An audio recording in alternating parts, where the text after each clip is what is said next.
আসসালামু আলাইকুম প্রিয় শিক্ষার্থীবৃন্দু, আশা করছি তোমরা সকলেই অনেক ভালো আছো। আজকের টপিক হচ্ছে অষ্টম শ্রেণীর একটা কবিতা, বিখ্যাত কবিতা পাঁচা লোকে কিছু বলে। এই কবিতাটা আমাদের সবাইরে জানা উচিত।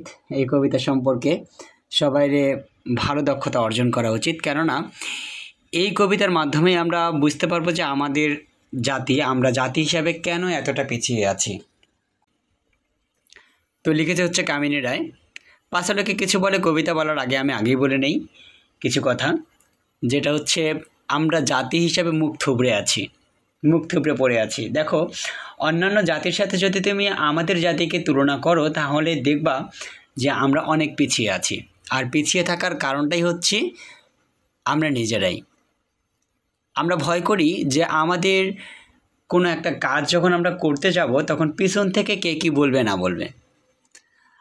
আসলে কবি কামিনী রায় এই কথাটা এখানে তুলে ধরছে যে আমাদের পিছনে কে কী বলল না বলল সেটা দেখা যাবে না এমনটা না, সেটা শোনা যাবে না এমনটাও না। সেখান থেকে যারা সমালোচনা করে তারা যে সবসময় খারাপ কিছু নিয়েই সমালোচনা করে এমনটা না।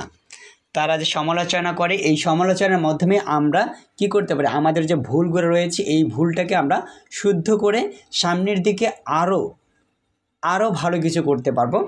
এই জন্যই মূলত কবি কামিনী রায় এই কবিতাটা লিখেছেন।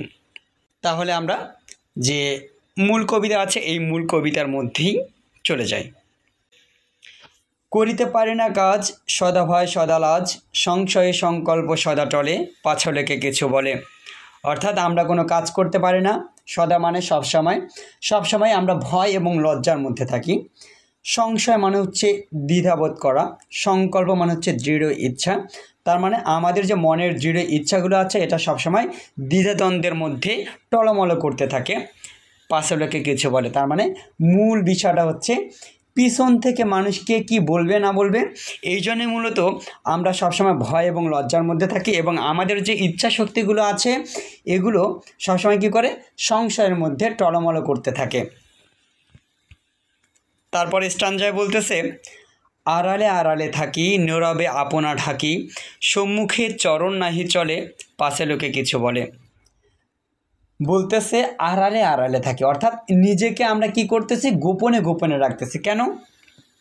নীরবে আপনা ঢাকি, নীরবে মানে হচ্ছে চুপ করে, মানে হচ্ছে যে গভীরভাবে মানে নিজেকে আমরা কি করতেছি, আড়াল করে রাখতেছি। আপনা মানে কি, নিজেকে কি করতেছি, ঢেকে রাখতেছি। সম্মুখে চরণ নাহি চলে, পাছে লোকে কিছু বলে। তার মানে আমাদের পাটা সামনের দিকে যাচ্ছে না কেন, পিছনের লোক কিছু বলবে, এই কারণে মূলত আমরা সামনের দিকে এগোতে পারছি না। এই যে এখানে দুইটা লাইন আছে যে সম্মুখে চরণ নাহি চলে, পাছে লোকে কিছু বলে। তো সম্মুখে চরণ চলা এই বিষয়টার সাথে আমাদের জাতিটার কথা বলছে, মানে বাঙালি জাতি যে এগোতে পারছে না এটার মূল কারণটা, অর্থাৎ বাঙালি জাতি না প্রত্যেকটা জাতির কথাই বলতেছে। এই জাতিগুলো সামনের দিকে ধাবিত হতে পারছে না, মূলত পিছনের লোক কিছু বলবে এই কারণেই। তারপর বলছে, হৃদয়ে বুদ্বুদ মতো উঠে শুভ্র চিন্তা কত, মিশে যায় হৃদয়ের তলে, পাছে লোকে কিছু বলে। হৃদয়ে বুদ্বুদ মতো, দেখবা আমি যদি পেপসি, 7 আপ এগুলোর কথা যদি বলি, তো এগুলোকে যদি ঝাঁকি দেওয়ার পর যদি আমরা সিপিটা খুলি দেখবা যে বুদবুদ বের হচ্ছে।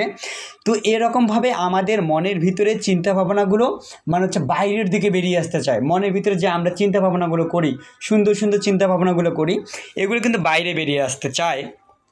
তো বলছে যে উঠে শুভ্র চিন্তা কথা, শুভ্র মানে কি সাদা, পরিষ্কার।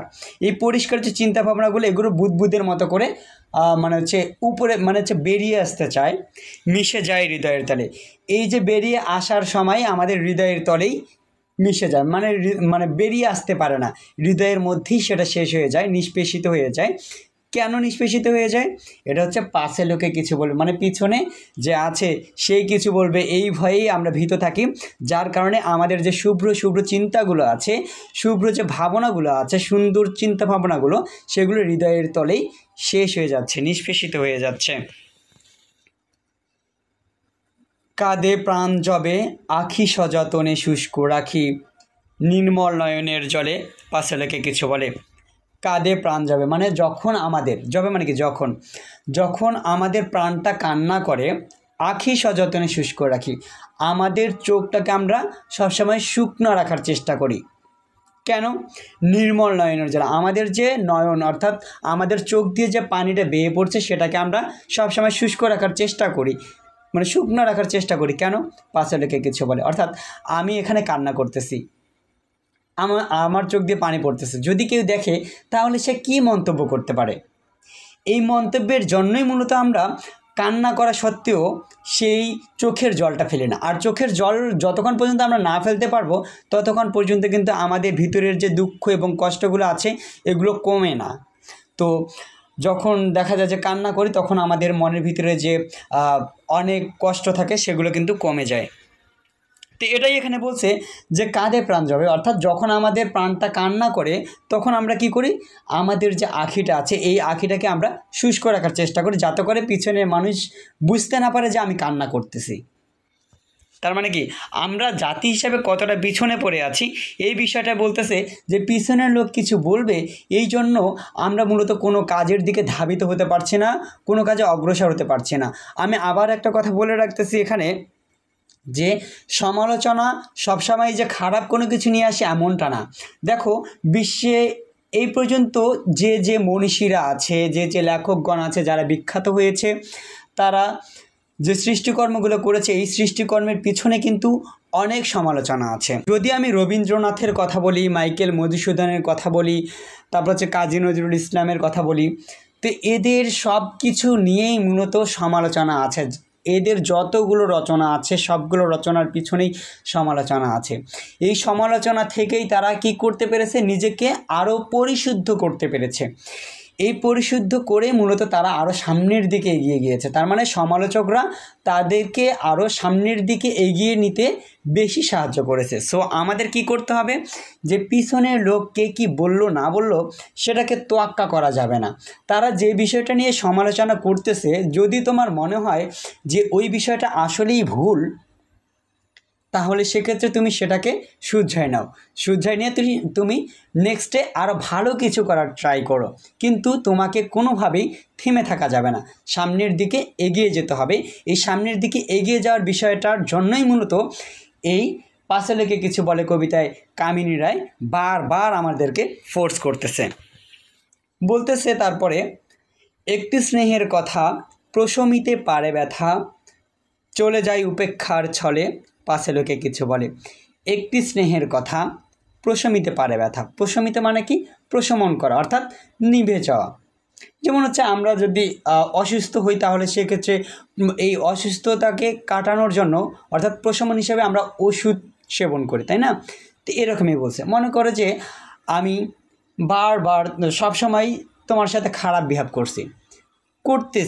করতেই আছি, তো হঠাৎ করে আমি তোমাকে এসে বললাম যে বাবা তুমি যেটা করতেছো সেটা আসলে ভুল, সেটা তোমার করা যাবে না, তুমি যদি এটা এরকমভাবে করো তাহলে সেক্ষেত্রে আরও সুন্দর তুমি কিছু করতে পারবা। তো এটাকেই বলতেছে স্নেহের কথা। যদি আমরা স্নেহ ভরে কাউকে কোনো কিছু বলি তাহলে সেক্ষেত্রে তার মনের ভিতরে আমরা যতই দুঃখ কষ্ট দেই না কেন, এই দুঃখ কষ্টটা স্নেহের কথার মাঝেই কিন্তু নিঃশেষ হয়ে যায়। তো এটাই বলতেছে, চলে যায় উপেক্ষার ছলে, পাছে লেগে কিছু বলে। আমরা কিন্তু এই স্নেহের কথাটা বলি না, পিছনের লোক কেউ কিছু বলতে পারে, এই কারণে মূলত আমরা স্নেহের সাথে কাউকে কোনো কিছু বলি না। বুঝতে পারছো? তারপরে দেখো, মহৎ উদ্দেশ্য যবে একসাথে মিলে সবে, পারে না মিলিতে সেই দলে, পাশে লোকে কিছু বলে।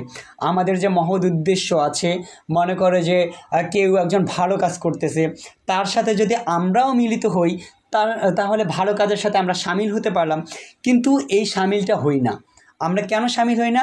পিছনের লোক কিছু বলবে যে এই দেখো যে এ ভালো কাজ করতেছে, এই ভালো কাজ দেখে মানে এও ওর সাথে যোগ দিল।